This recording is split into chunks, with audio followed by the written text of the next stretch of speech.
The second law of thermodynamics tells us that the entropy of the universe is always increasing. So the change in entropy for the universe, when it undergoes any process, is always greater than or equal to 0. And we showed in a previous video that it has a lot of implications. If you define it, it's regardless of how you define your entropy, whether you define entropy is equal to, some constant times the natural log of the number of states your system could take on, or whether you define change in entropy to be equal to the heat added to the system divided by the temperature at which is added. Either of these descriptions combined with our second law of thermodynamics tell us things like when you have a hot body next to a cold body. So let's say this is T1 and then I have T2 over here, that heat will flow from the hot body to the cold body. And we showed that mathematically in the last video, that heat will flow in this direction. Now, one of the commenters on the last video said, "Hey, could you cover Maxwell's demon?"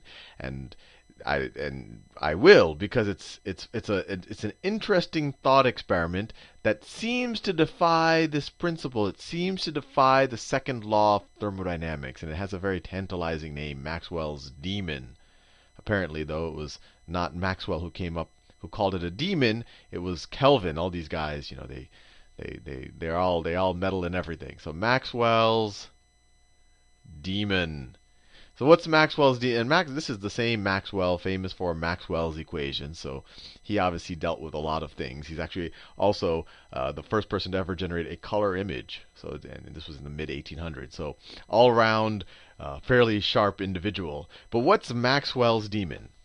So when we say something has a higher temperature than something else, what are we saying? We're saying that its average kinetic energy of its molecules bumping around here, that the average kinetic energy of the molecules here is higher than the average kinetic energy of the molecules here. Now notice, I said it's average kinetic energy, and we've talked about this multiple times. Temperature is a macro state. We know that at the micro level, all of these molecules have different velocities. They're bumping into each other, transferring momentum to each other. This guy might be going super fast in that direction. This guy might actually be going quite slow. This guy might be going super fast like that. That guy might be going quite slow. It's just a hodgepodge of things. You could actually draw a distribution if you knew the microstates or of everything. You could actually draw a little histogram where you could say, okay, for T1, my average, let's say this is on the Kelvin scale. So you could say, look, my average temperature is here. But I have a whole distribution of particles. So let's say this is number of particles, and I won't put a scale there. You'll get the idea. So I have a bunch of particles that are at T1, but I have some particles that could be really close to absolute zero. I mean, it would be very few,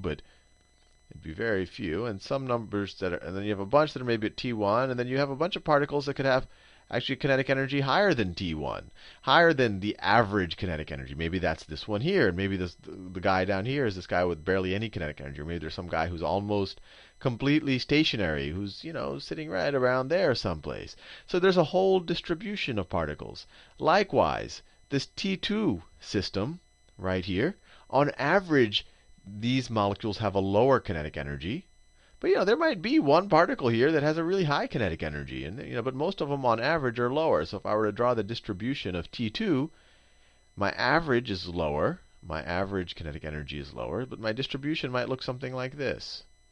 Well, it can't go backwards like that. It might look something like this. Oh, I don't know. Maybe it looks something like that. Well, no, let me try a little different. I'll make it go just as high. Maybe it looks something like that, right?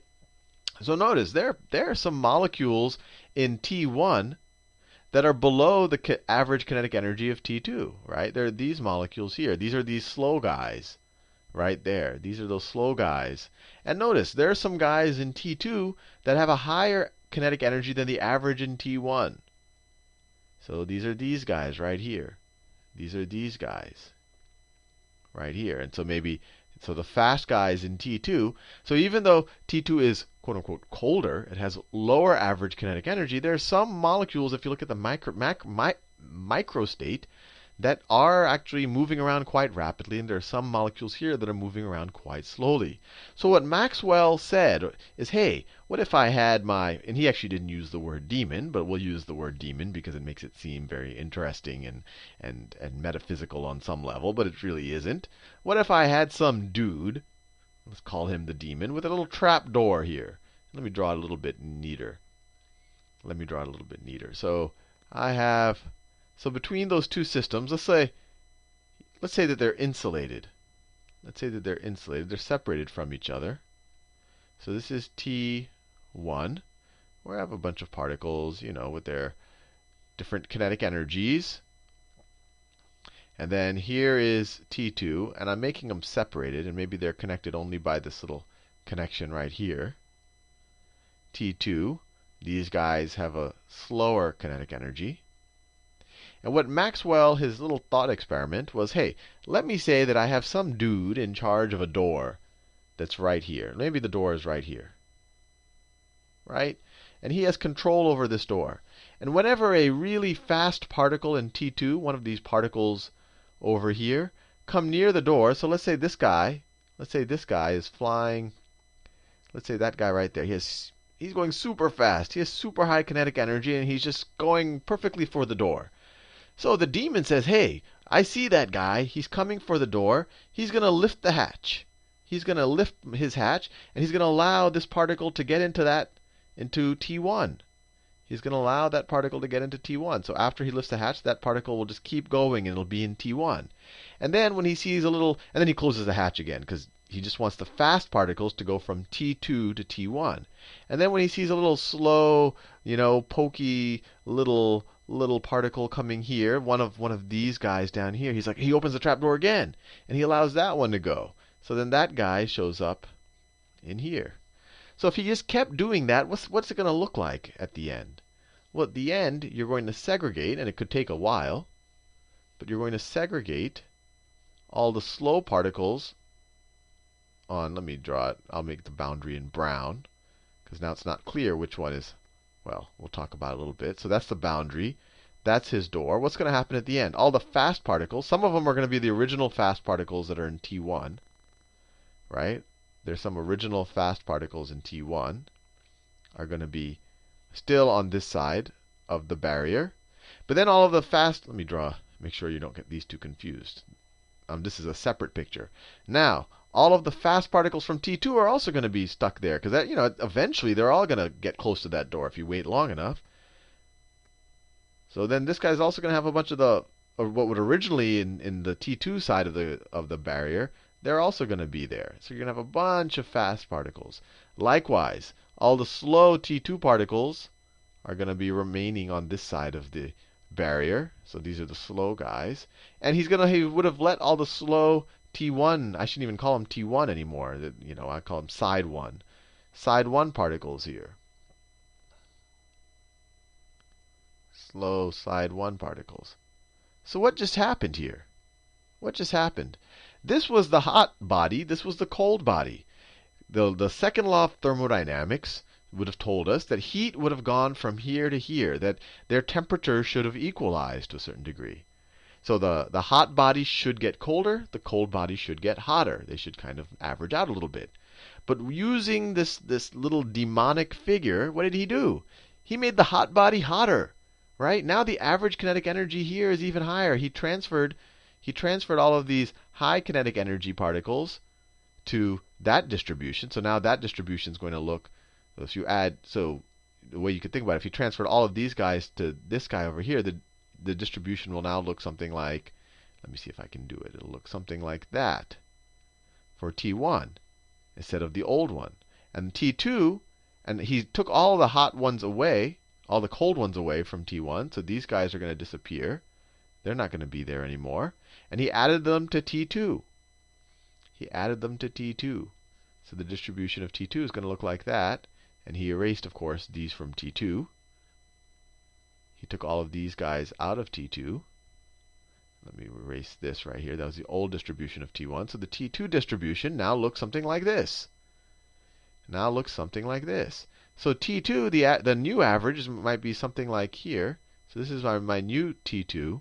And my new T1 is going to move to the right a little bit. The average is going to be higher. So this demon seems to have violated the second law of thermodynamics. Let me box off this right here because it's my little diagrams are overlapping.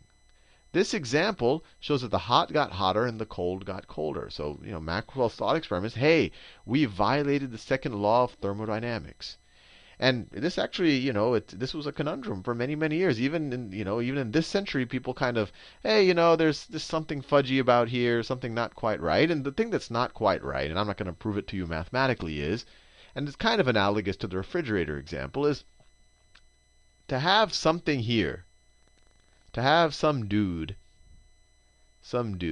perhaps he's a demon, here, pulling this little door when it's convenient, when the fast particles are going from this side or the slow particles are going from that side. In order for him to do it correctly, he's going to have to keep track of where all the particles are. And you need to keep track of particles. I mean, these aren't balls like macro balls. These are micro molecules or atoms. He's going to have to bounce light off of them, or he's going to have to bounce electrons, use an electron microscope. He's going to have to keep track of these gazillion particles that are there. And I mean, think about it. There's a lot of he might have to have a super duper. If it doesn't occur in his head, he might have to have some kind of hardcore computer microchip, that's churning away. And this would be actually, for a computer to do this would be intensive computation power. And let your computer run for a little bit and feel the microchip. This is generating a lot of heat. His bouncing off light, or whatever he's trying to bounce off of the different molecules to be able to measure how fast they're going, that's also going to generate heat. He's going to have to do work to do that. He's going to have to measure everything. There's a lot of stuff that's going on that he's going to have to do. So the current answer is, and it's not easy to prove mathematically, but the current answer is, if you actually wanted to build a daemon like this, and probably in our world today you would use some type of computer with some type of sensors to attempt to do this. And there are people who have attempted to do this on some level. This computer and this whole system is going to generate more entropy. So this is going to, the delta S here is going to generate more entropy than the entropy that's lost by taking the cold particles, or by making the cold side colder and the hot side hotter. So Maxwell's demon, and I didn't do anything rigorous here, I didn't prove it to you, but Maxwell's demon, it's an interesting thought experiment because it gives you a little bit more intuition about the difference between macro states and micro states, and what happens at the molecular level in terms of temperature, and how you can make a cold body colder and a hot body hotter. But the answer is, it really isn't a paradox or anything like that. That when you think about the entropy of the entire system, you have to include the demon himself. And if you include the demon himself, he's generating more entropy every time he opens that door. And maybe there's some energy required to open the door itself, but there's more energy required. He generates more entropy when he does all of this than the entropy that might be gained, than the entropy that might be lost when, say, for example, one of these slowpoke particles kind of just traverses onto that side of the barrier. Anyway, I thought I would just expose you to that because it's a really neat thought experiment. So I'll see you in the next video.